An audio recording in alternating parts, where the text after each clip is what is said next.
Welcome back, everybody, to another edition of the Fantasy Authority podcast. I am your host, Kevin Steele. Tonight, it's just a two-man show, me and my boy, Cody. You can find him on Twitter at C Kutzer FF. Is that correct? That is correct. Nailed it. So it's been a fun week already. You know, week one is in the books. So we thought that we would do something a little different this year, and every single week on Tuesday mornings, we will be putting this podcast out on YouTube, all your podcast platforms, to kind of get an early look at some of the waiver ads, the players you should be adding. Also, you should be checking out our weekly waiver wire rankings, which goes much deeper than your normal rankings that you'll find, or your normal waiver wire article, you know, the normal one you'll get from all the big sites that basically give you the same 4 or 5 players. Like, thank you, that's helpful. We go much deeper. Usually we have at least 10 quarterbacks in there, 30 wide receivers, 30 running backs. So even we kind of try to cater to everybody, cater to the big leagues, the 16-team leagues, where people will be like, well, yeah, there's none of those guys are available in my league. So we try to go super deep with them. So me and Jen put that out every week, so you want to check that out. Anyways, week one was wild, right? And here we are, and just like always, every week we have this typical overreaction on Monday, where everybody overreacts, and the Steelers are going to be straight trash, and Bears are going to be horrible, but you know, the Patriots are going to just be eaters of world and destroy everybody. You know, half the players are going to get cut because, you know, they're awful. It's already time to drop people. So, and then, you know, these other guys that have 1 week wonders are going to, you know, everybody's going to, you know, blow their fab budget on them. So it's wild. Happens every year. But how was your week one? It was good, man. It's always great to have football back. I didn't get to watch as much as I would have liked to live, but I'm going to go back through Game Pass, which is just incredible, being able to watch all those games in just a condensed 40-minute version instead of trying to catch every game, flipping back and forth. So forward to breaking down this little waiver podcast as well. Me too. You know, the DFS, you know, I play a lot of DFS myself, and you check out the DFS DJ Nation podcast. We do that too. Me and Ryan Williams, but it was not a good week. I spread myself too thin in the DFS world. And then I also had Jameis Winston on my big keeper league that I have, and he shit the bed. So, yeah. You know, Jameis Winston can go fuck himself for all I care. He cost me some money. Anyway, so having said that, if you're watching this on YouTube, please hit the like and subscribe button. We really appreciate it. We picked up a lot of new subscribers lately. You know, we really started taking the YouTube stuff seriously about the last maybe the last month, and we've picked up a lot of good subscribers. So, you know, we'll be putting out a ton of content every week, whether it be for redraft, you know, that like this. We're going to be doing another podcast later in the week that's a long form podcast, longer than this. And then we're also, like I said, we're going to have all the DFS DJ Nation stuff on there too. So we got a one-stop shop for everybody. And heck, maybe over the off season we'll have a Dynasty podcast or Dynasty Takes over on the YouTube channel as well. So please hit the like and subscribe. Yeah. We appreciate it. Also, if you want to hit us up on the Slack, we have an amazing Slack channel going right now. Every Sunday, especially for the DFS stuff, but also for redraft. You know, now we're getting into the real stuff, the trade, the waiver ads, stuff like that. If you have any questions, you have a whole team of people in there. We're always talking football, and just jump in. You know, it's free. So, I mean, I don't know. You can't get no better access than that. A lot of times you'll ask a ton of people on Twitter. Half the guys won't pay attention to you, won't answer you, and don't really care. We care about your fantasy team over here at the Fantasy Authority. Why don't we jump right into it? Let's start at the top, and we'll start at quarterbacks. And let's take a look at this week. I don't think, at least to me, unless like in your league and maybe it just so happens Lamar Jackson's somehow still available, something like that. But I think he's probably the only person that likely, or player that's available that you'd want to use long term. I think right now we're probably looking at streamers. So who is somebody that you're looking at that you would possibly want to stream over the next couple of weeks, or maybe just this week? I mean, it was odd to me that the Lions didn't just run the ball every play, and we were kind of reminded that Matt Stafford does actually have an arm, and he's pretty talented whenever he's able to throw. So I thought Matt Stafford kind of reminded everybody that he was able to do that. He went for over 300 yards, I believe. Jacoby Brissett, he was fine. I mean, in a pinch, in a good matchup. Then maybe as the season goes on, they'll allow him to open it up a little bit more. But Matt Stafford would probably be the guy that I'm looking at. Is there anybody? And just by the way, we're looking at Yahoo ownership percentages that are under 60%, just to try and get a gauge on this for all you guys.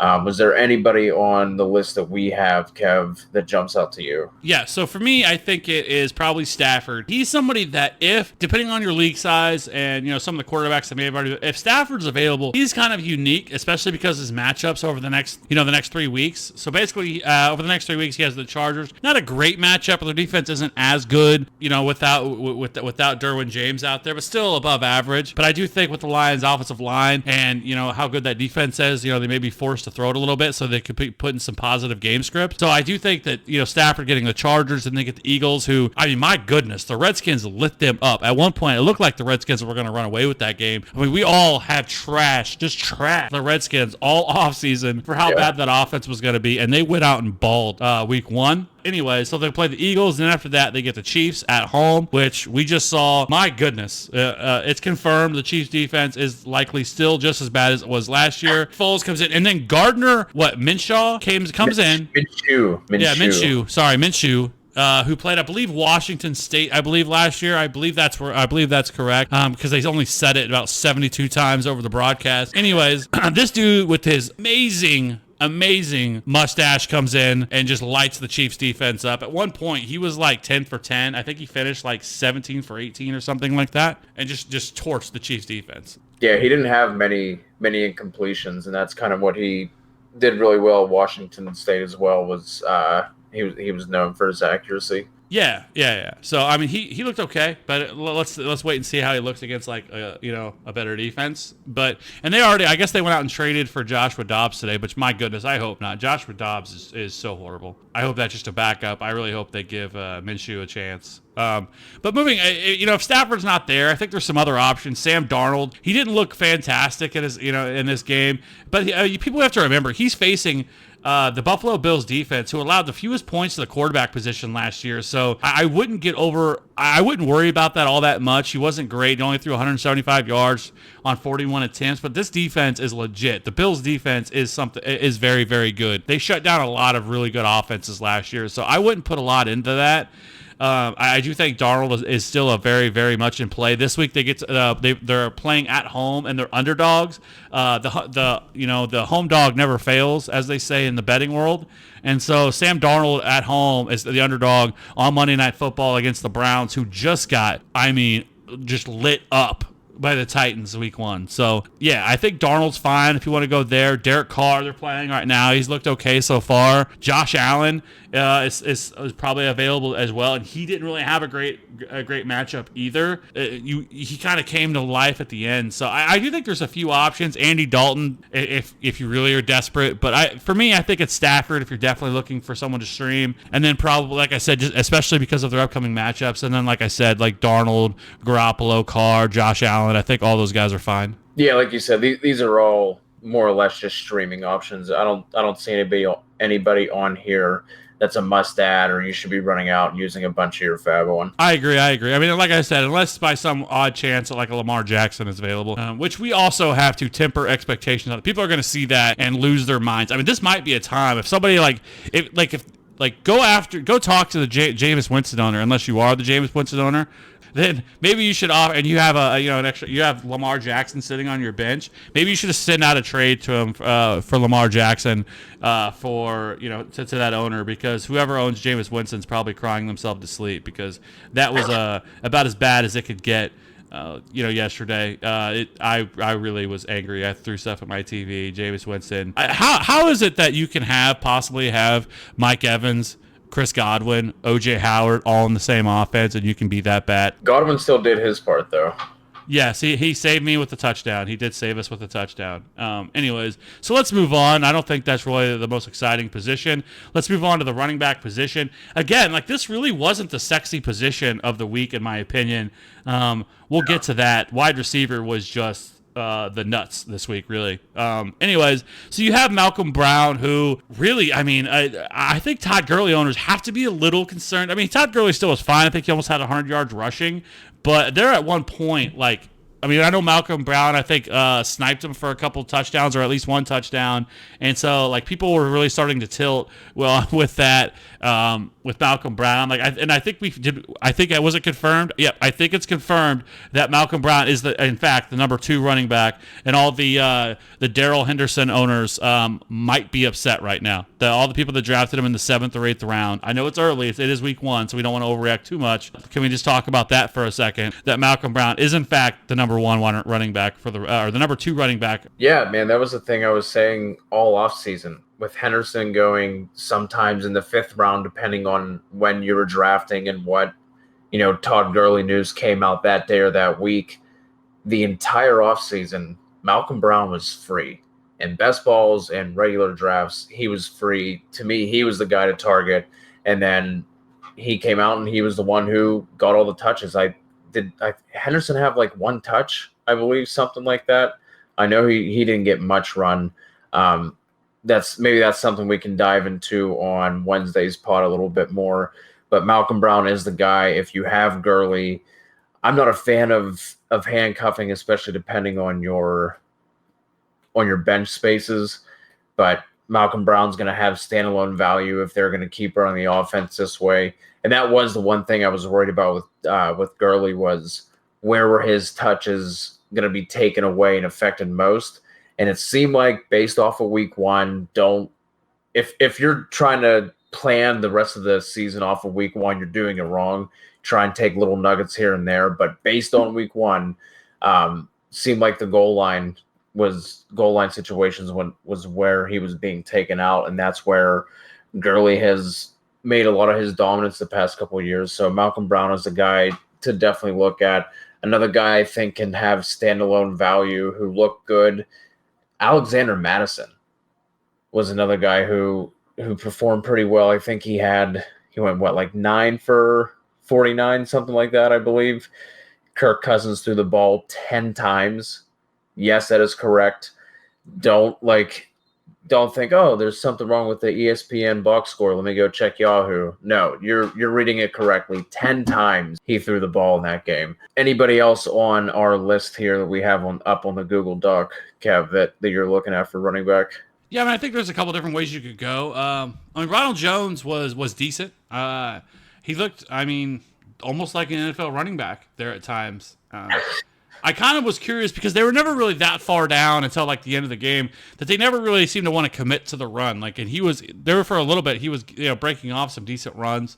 I was really upset that Dare Ogunbowale didn't get more opportunities. He's definitely the pass catching back, which it's not like that the Buccaneers guys really got much run, because that really didn't happen as pass catchers. They never really utilized them for that. So, but I do think he's at least somewhat interesting. So we know that Darius Geis is now out. I don't think they've officially said how long. I think earlier today when I saw it was that he was getting an MRI, and they believe that he's at least going to miss some time, which is not the same knee that he tore last year. This is the opposite knee. So it sounds more like possibly like an MCL thing, but we'll wait and see on that. But as of right now, I wonder what AP's thinking right now. He got healthy scratched. So many people were upset. I guess there was reports from the locker room, Sunday, that the locker room's really upset, which doesn't really make sense to me. I'm like, really? It's Adrian Peterson. Like, he's not like this is the Vikings or something where he's played his entire career. Like, this is what last year was his first year. Yes, I get it. He was the Redskins' leading rusher and everything else. And he was a feel-good story. But you're talking about a player that they drafted early with early draft capital, Darius Geis, who, of course, is somebody that they want to get involved in the offense. So who else were they going to sit? You know what I mean? So I don't know. Like, I thought that was overblown. But anyways, if Chris Thompson's available, I think he's still widely available. I feel like that the Redskins are going to be in a lot of negative game scripts, which is going to cause Chris Thompson to be on the field quite a bit. And we've seen seasons where Chris Thompson has been a viable RB2. So I think Chris Thompson's available. I wouldn't blow people out of the water to try to get him a fab. Or if you have if you're in a rolling waiver league and you have the number 1 waiver priority, I would not use it any running back this week. I just don't think any of them are worth it. We know Tevin Coleman, who also got hurt. I think they said high ankle sprain, which can last for 3 to 4 weeks. So he is somebody that, so Raheem Mostert. So again, I think that is probably because they like to rotate their backs. And Brett Breida, of course, week one, never fails. Something apparently happens to him, and he comes back at halftime. It just happens every week. I don't know if he just wants to go chill for a little while. Like, I don't get this with Matt Breida, but seems to be his MO.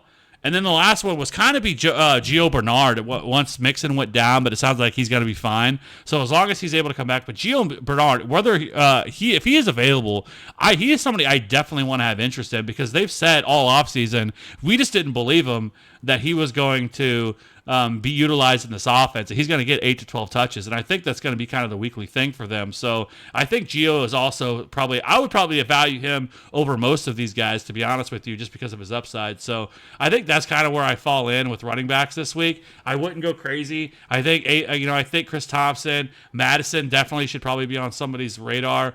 Ronald Jones, depending on how desperate you are looking for, and then if you want to, I don't believe in handcuffing either, especially this early in the season. So you'd have to be pretty desperate. So why don't we move on to the main course, if you will? Those were kind of the appetizers, but this is the main course of this podcast, because that's really where everything stood out this week, and I think this is where people are going to want to add players.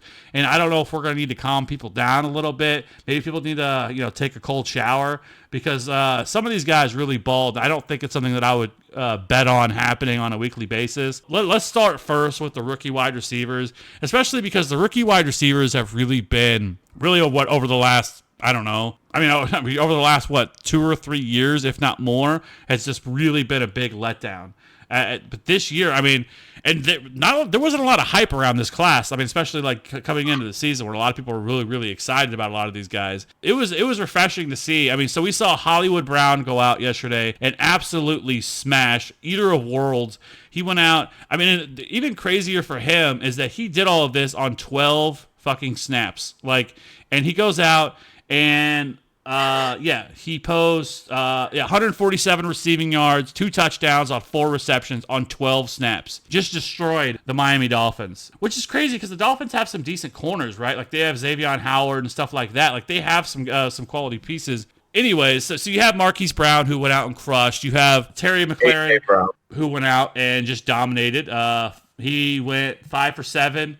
On 125 targets and a touchdown. And you have DK Metcalf, who had arguably the worst day, but for a rookie, still really exciting. 4 for 6 for 89 yards, never found the end zone or anything like that. Between those three, plus McCole Hardman, because now you have to factor him in because of the fact that Tyreek Hill could end up missing 8 weeks. Like they said that's within the range of possibility. I think what may happen is I guess they changed the IR designation this year to where in season you can actually place somebody on IR designated return, and they only have to miss 6 weeks, but you only get to do that with one player. So there were talk today that they may actually do that with him. He suffered a shoulder injury. It was weird because there was no talk of it. It was in between, and all of a sudden they said, they took him back to the locker room, and it was very weird. We finally got that word. So McCole Hardman is definitely in play. He actually outsnapped Demarcus Robinson 52-46. He also ran 44% of his routes in the slot, which is something we definitely want to see. The problem was he only got 1 target.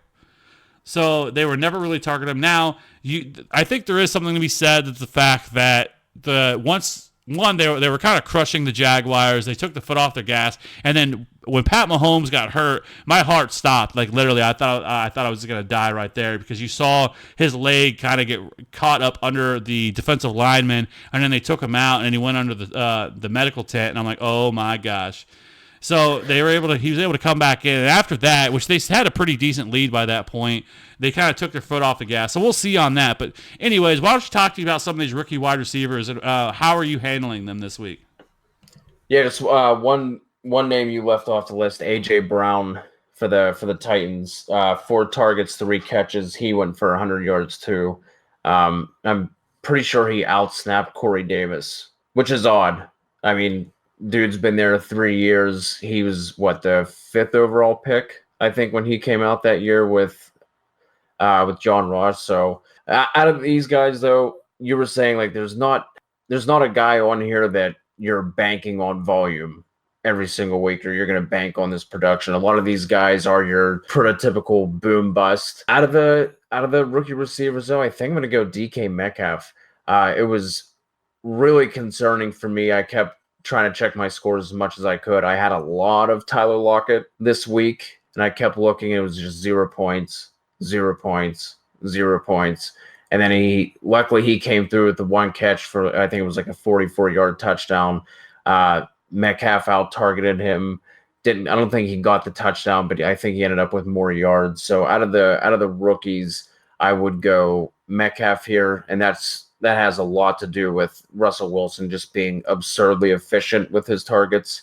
And Metcalf is the kind of guy that if he only gets 2 or 3 targets, he could have a day like AJ Brown had, where it's 3 for 100 and possibly a touchdown. So I agree with that. So my issue is this, and so when I look at the rookies here, the problem is that I think one, people are going to overvalue some of these guys to a point where, like for example, Marquise Brown, right? Like we know that he has that big play ability. He's a burner, ultra speed, right? And that's why they brought him in, right? And so some of that makes sense. But you have to remember, they were playing the damn Dolphins, okay? By far the worst team in the league. I mean, you have players before the game that were saying, and especially afterwards, where their players are getting hold of their agents telling me, get me the hell out of here. Right? That's so bad. Yeah. And so some of that needs to be taken into consideration. We need to pump the brakes a little bit, okay, on this situation. I still think the Ravens are a good offense. I think they're going to be better than they were last year. But the thing with Brown is I don't think that he's somebody. I think he's going to be very boom or bust. Like I said, he played 12 snaps. You know, and you say, oh, well, maybe they pulled him early because they just destroyed them early. I don't think that's what it was. Like, I think he is going to be in there.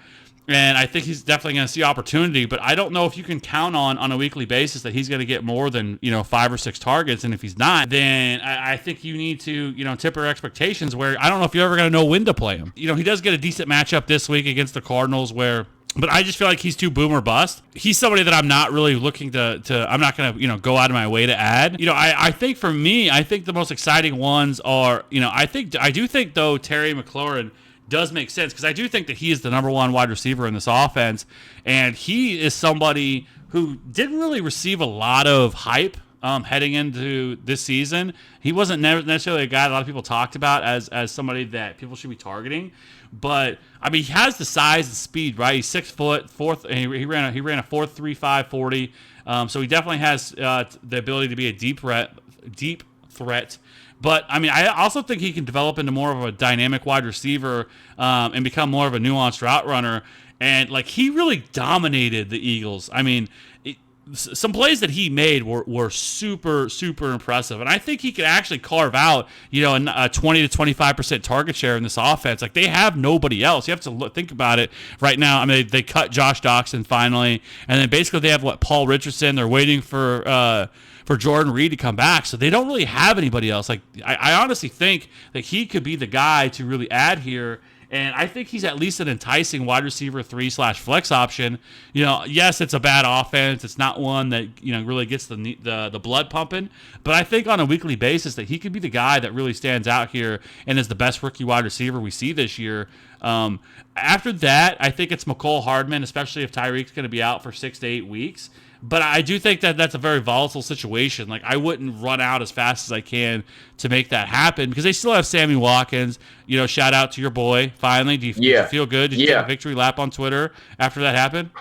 You're damn right. Yeah, damn right I did. I don't care what happens the rest of the season. I will always have that. The haters can come at me all they want. I'm going to point to this game. And that was...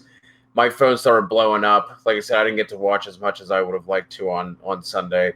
My phone was blowing up, and I was like, well, and I kept just seeing Watkins. I was like, well, this means one of two things. Either he's already hurt or he's actually balling out, and he balled the fuck out. Oh, yeah. He had 147 yards and 2 touchdowns in the first quarter. Like, yeah. And then he went on to, I think he had 9 receptions, 197 yards and 3 touchdowns. He could have done a lot more, but like I said, they kind of pulled their foot off the gas a little.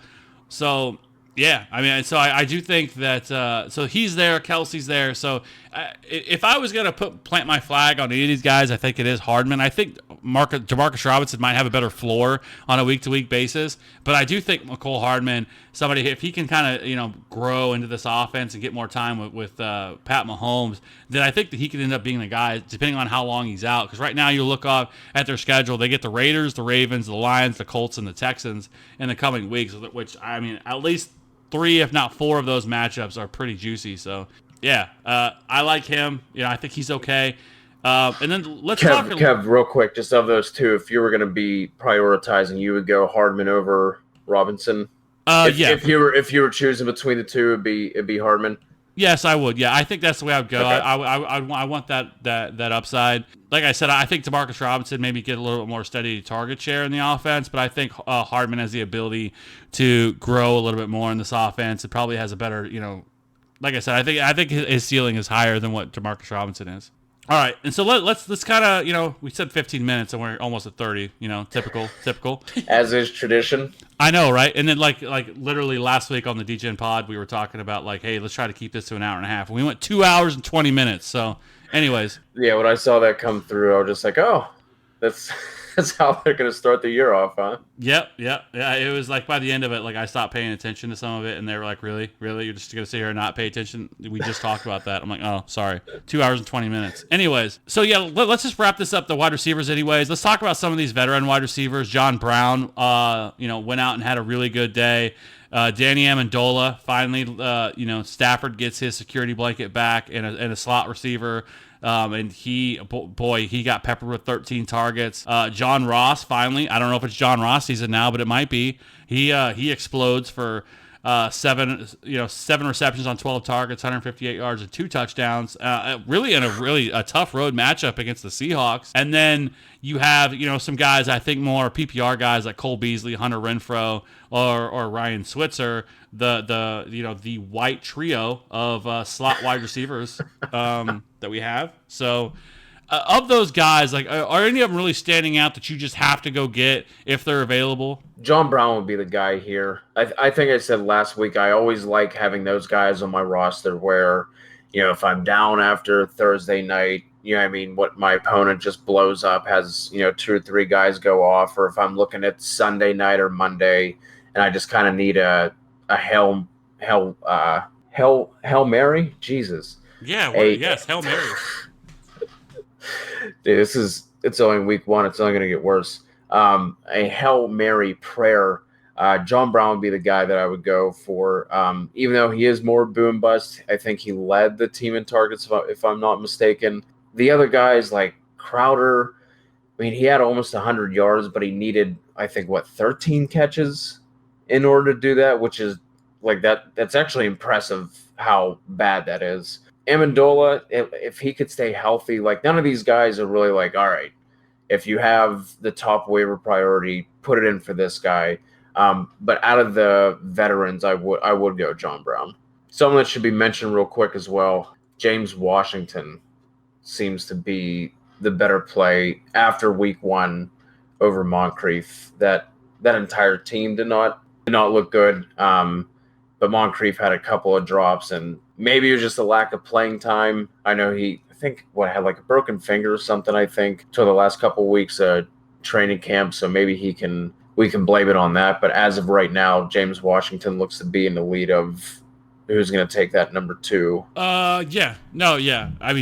Talk to Moncrief. Holy hell, he looked awful. Like, just awful. Lost. That whole offense really is. I told myself I'm not going to overreact.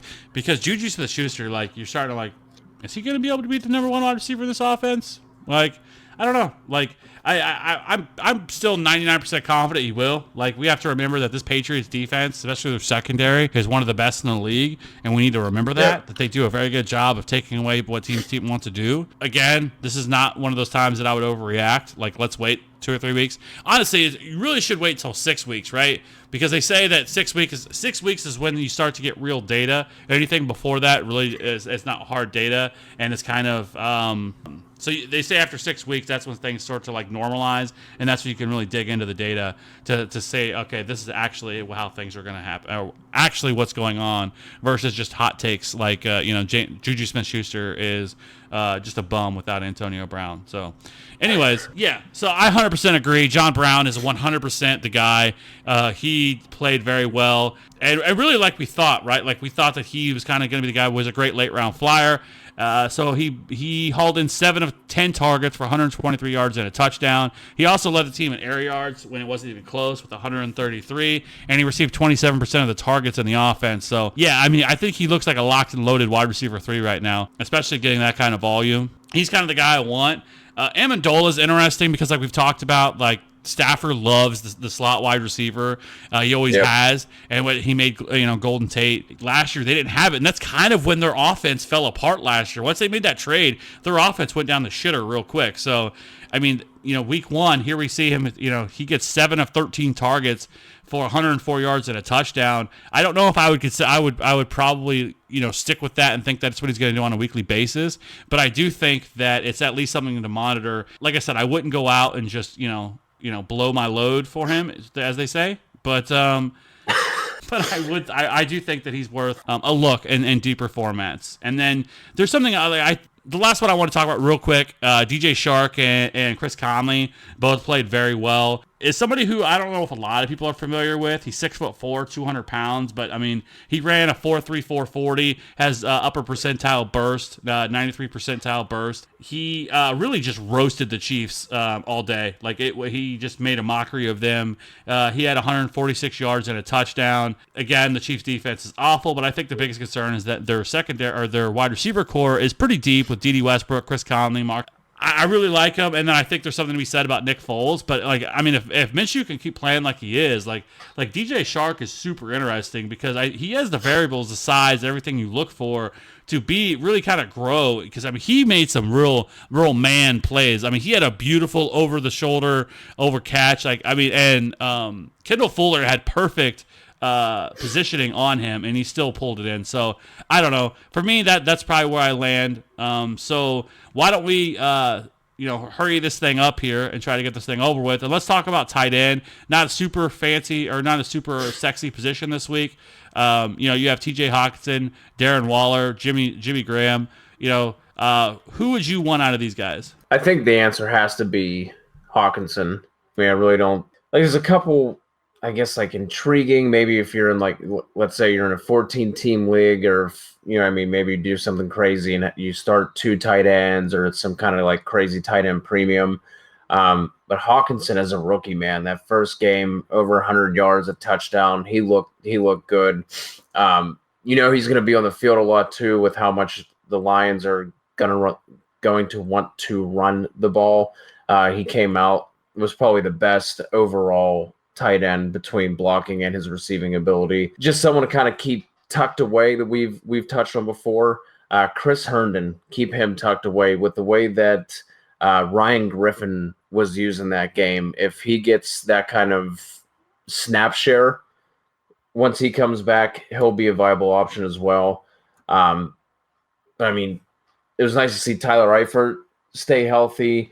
CJ Uzomah out-targeted, out-produced him. Jimmy Graham looked like he might be Jimmy Graham of old, but it's pretty easily Hawkinson here for me. You're not going anywhere different with that, are you? Not entirely. TJ Hawkinson, I think he's the next great tight end that we have in the league that we're going to see. He's going to be. I think he has the ability to be up there with Kittle, be up there with Travis Kelce. Is it going to all happen this year? I don't know, but he looked fan-fucking-tastic this week against the Cardinals. So I definitely if I depending on who I had at tight end, there's it'd be hard for me not to go out and grab him, because I think that he's something that provides the Lions with something that they really haven't had, and I think he's the real deal. So the other options, I think the other two that I don't know if you really talked about that much would be Darren Waller, who we really talked about a lot. Yeah. And last week he was on our the Waiver Wire article that we wrote up last week, that telling people to pick him up before. And wouldn't you know it, right now the game's still going on, and he has 7 receptions for 70 yards on 70 targets, balling right now. So as we know, he's he's a converted wide receiver that is now at tight end. I've kind of low-key been telling everybody that I can to pick him up. Even in my own league that I'm in, I don't know why, but I told my brother to go pick him up. In my own league that I'm playing against this guy, I tell him to pick him up. That's how nice I am. I'm just here to help. I'm a man of the people. But anyways, Darren Waller for me for sure definitely has consideration. I want some of that, and then I think the last one is Mark Andrews, who just went out and had himself a monster day, 127 yards and a touchdown. We've talked about him a lot as well. Yep. So I think that's kind of where I would be. I would want Andrews. I would want Waller. I would want Hawkinson. I would be fine with all of them. Jimmy Graham is also in that mix. I think those four would be. But I think the three of Waller, Andrews, and Hawkinson are like almost must-adds for me if you can get your hands on them. Yeah, I think that also depends on what your draft strategy was. Obviously, we're not advocating if you took a Kelsey, Kittle, Ertz to then go and take up another roster space with one of these guys. But if you went late tight end, don't like who you grabbed, maybe you went out and grabbed Jordan Reed, and then, I mean, set your clocks to this. He's injured already. Very easily would drop, obviously, somebody like that for a Hawkinson or a Jimmy Graham. Oh, 100%, 100%. Yeah. I would probably throw some other guys in there that, like, if you want to drop like an Eric Ebron, like I don't think Eric Ebron on a weekly basis now in this offense is going to be as nearly as productive. So I would rather have some David Njoku as somebody that you can make an argument with maybe one of these guys. I don't know. I think I'd probably still ride out Njoku for a few more weeks, see what you get from him. But anyways, I think that's it. I don't think. Do you have anybody else you want to talk about? Maybe a kicker? Do you have a kicker you want to bring up or? That would nope. take I'm not going to let you answer that, even if you said you did. So we don't talk about kickers on this podcast. This is not a kicker-friendly show here. Stay tuned for my next solo pod, all about kickers and the kicker rankings. That'll be the next feature on the Fantasy Authority. Kickers are people too. People, they have feelings. Anyways, all right. So I think this was a good show. Other than the fact it went 40 minutes, we said 15. And here we are, 40 minutes going. You know, I felt like we really tried to move this along, but yeah, 40 minutes. So anyways, I think next week we'll do better. We'll give you a better effort here and do a better job of, talking about all the plays. But if people do pick up, hopefully we don't have as many that we need to talk about and injuries and things of that nature. But anyways, I appreciate you guys checking us out. Again, you can follow us on Twitter at FantasyRat13, or you can follow Cody, the Kicker Whisperer, at CKutzerFF on Twitter. And then please hit that like and subscribe and reach out to us on Twitter to get in our Slack chat. Also, I'll put a link in the description down below, and if you're listening to this on YouTube, for a link to the Waiver Wire Rankings, which are straight fire from me and Jen. And again, if you have any questions, reach out to us on Slack, and we will, guide you through the Waiver Wire waters this week on who to pick up, who to drop, and who to trade for. Maybe you can get someone to trade Juju Smith-Schuster. Anyways, I'm Kevin Steele. That's Cody Kutzer. Until next time, peace.